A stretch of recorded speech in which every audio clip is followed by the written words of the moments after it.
अब सवाल यही उठता है कि आखिर पब्लिकेशन माफ़ी मांग रहा है, कह रहा है कि वे दोषी नहीं हैं, जब पाठ्य पुस्तक मंडल कह रहा है कि वे दोषी नहीं हैं, माध्यमिक शिक्षा बोर्ड में जब हमने फ़ोन किया तो वे बात करने के लिए तैयार नहीं हैं, तो आखिर दोषी कौन है?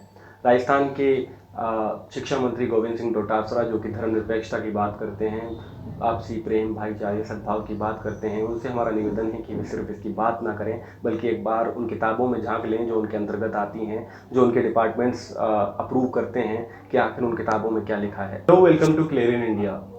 राजस्थान की कांग्रेस सरकार ने पिछले साल यानी 2020 में अपना नया पाठ्यक्रम लागू किया था।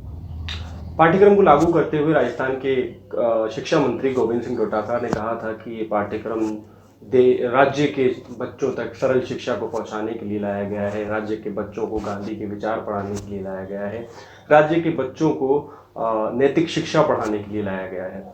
हालांकि उनके दावे जो हैं वो खारिज होते दिख रहे हैं, उनकी हवा निकलती दिख रही है। गोविंद सिंह डोटासरा ने कहा था कि ये राज्य के बच्चों को धर्मनिरपेक्षता का पाठ पढ़ाएगा, जिसमें सभी धर्मों का सम्मान होगा, सभी धर्मों की इज्जत होगी। इस एग्जाम्पल से मेरी इस बात को समझिए कि जब एक क्लास के अंदर बैठकर राजस्थान के 12वीं कक्षा में पढ़ने वाला छात्र राजनीतिक विज्ञान की किताब को पढ़ रहा होगा और जब उसके हाथ में किताब का वो पन्ना खुलेगा और उस पन्ने पर जब वो सवाल आएगा जिस सवाल में लिखा होगा कि इस्लामिक आतंकवाद से आप क्या समझते हैं, तब वो क्या सोचेगा, तब उसके जहन में क्या सवाल उमड़ेंगे। किसी धर्म का नाम आतंकवाद के साथ जोड़ने की एक साजिश, बहुत पुरानी साजिश थी, लेकिन इस साजिश ने अपनी जड़ें इतनी मजबूत कर ली कि ये अब गाँवों तक भी पहुंचने लगी है। ये अब शहरों के उन स्कूलों तक पहुंचने लगी है जहां पर शायद सांप्रदायिकता या जहां पर शायद आपसी प्रेम, भाईचारा जो है वो बहुत अच्छा है। जब बच्चे ये पढ़ेंगे कि इस्लामी आतंकवाद क्या होता है, तब वो क्या सोचेंगे। जब क्लास के अंदर ये सवाल दोहराया जाएगा कि इस्लामी आतंकवाद क्या होता है, तब उनका जवाब किस तरह से वो दे पाएंगे। जवाब की जब हम बात कर रहे हैं तो इसमें भी राजस्थान के पाठ्य पुस्तकों के जो मंडल हैं या पाठ्य पुस्तक जो लोग निकालते हैं, उन्होंने कसर नहीं छोड़ी। संजीव प्रकाशन ने किताब से इस सवाल को उठाया, अपने पासबुक में जो 12वीं राजनीतिक विज्ञान की पासबुक है उसमें रखा और उसके 395 पेज पर जब आप इस सवाल को देखेंगे तो ये सवाल अपने आप में बहुत बेतुका सवाल है कि इस्लामिक आतंकवाद क्या होता है, लेकिन संजीव प्रकाशन की ओर से जिस इस सवाल का जो जवाब दिया गया है वो इससे भी ज़्यादा बेतुका है। मैं दोनों चीज़ों को आपके सामने पढ़ के सुनाता हूँ। सवाल पूछा गया है कि आप इस्लामिक आतंकवाद से क्या समझते हैं, तो संजीव प्रकाशन के जो महान लेखक थे उन्होंने लिखा कि इस्लामी आतंकवाद का मतलब असल में इस्लाम ही होता है। उनको लग रहा था कि शायद इस्लामिक आतंकवाद से बच्चे डायरेक्ट रिलेट नहीं कर पाएंगे या बच्चे डायरेक्ट नहीं समझ पाएंगे कि जो वो कहना चाह रहे हैं वो बात नहीं पहुंची है, तो उन्होंने थोड़ा सा और उसमें मिर्च मसाला लगा दिया और मिर्च मसाला लगाते हुए उन्होंने लिखा कि इस्लामी आतंकवाद असल में इस्लाम ही है। और उन्होंने इसको यहीं कसर नहीं छोड़ी, उन्होंने आगे ये भी लिखा कि इस्लाम धर्म में कट्टरता का पाठ पढ़ाया जाता है, तलवार से धर्म को फैलाया जाता है। ये बहुत पुरानी बातें हैं, लेकिन ये नए तरह से एक ऐसी सरकार की सत्ता के दौरान लिखी गई हैं जो ये दावा करती है कि धर्मनिरपेक्षता उनका असल धर्म है, गांधी के विचार असल में वो लोग मानते हैं। जब राजस्थान में ये पाठ्यक्रम लागू किया गया तब विपक्ष के द्वारा एक सवाल उठाया गया। कहा गया कि महाराणा प्रताप को लेकर जो पिछली सरकार में पाठ पढ़ाए गए थे इन किताबों में, उसको बहुत हद तक काट दिया गया है और कहीं ना कहीं ये महसूस कराया गया है कि महाराणा प्रताप कमज़ोर हैं। जब ये मामला तूल पकड़ता गया कि खबरें हुई, कि रिपोर्ट्स हुई कि महाराणा प्रताप को राजस्थान की कांग्रेस सरकार ने सिलेबस से हटा दिया है, तो राजस्थान के मुख्यमंत्री और राजस्थान के शिक्षा मंत्री एकदम से सचेत हो गए, एकदम से उठ खड़े हुए, बयानबाजियां होने लगी। फिर गोविंद सिंह डोटासरा ने कहा कि महाराणा प्रताप महान थे, महान हैं, महान रहेंगे और सिलेबस में उनको उसी तरह से रखा गया जिस तरह से पहले रखा जाता रहा है और हम उनके जो वीरता के पाठ हैं वो ज़्यादा तक पढ़ाएंगे।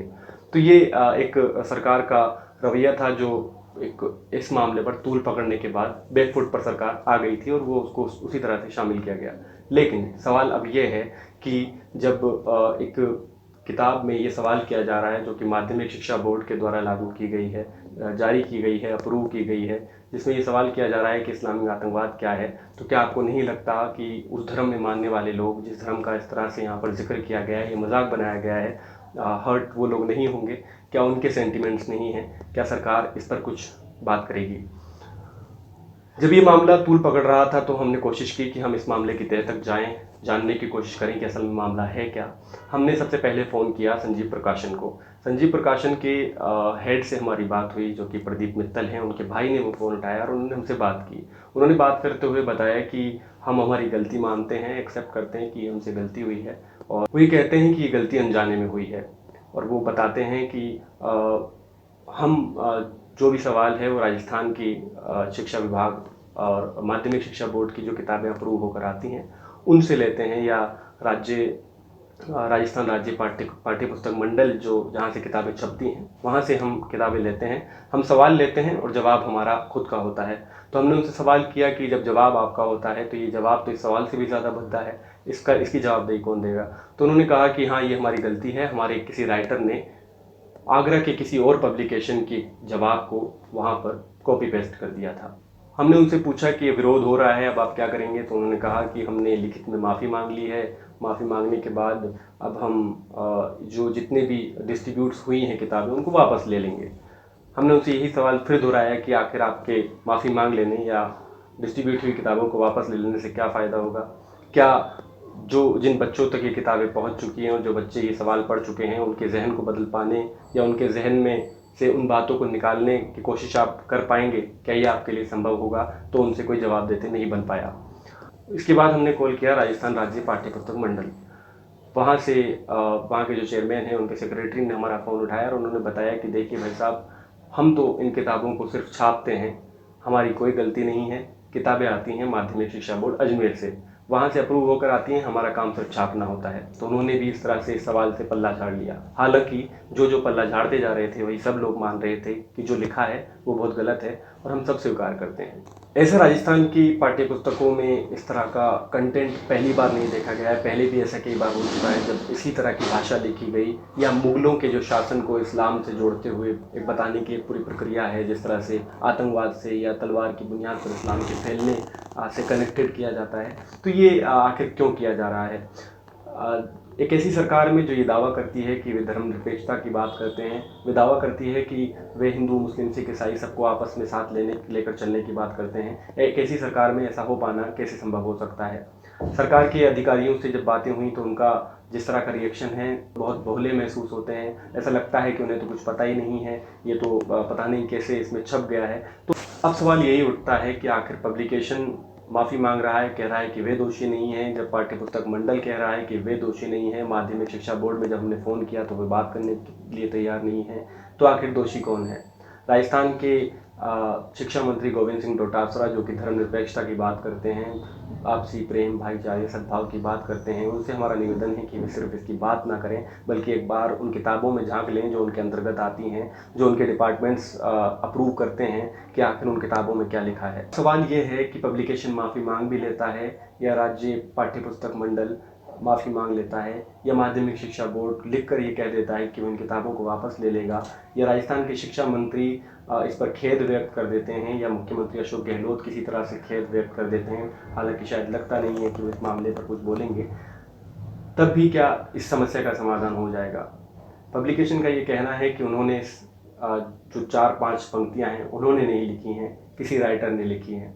सवाल यह है कि आखिर वो राइटर कौन है, उस राइटर का नाम क्या है, वो राइटर की सोच क्या है?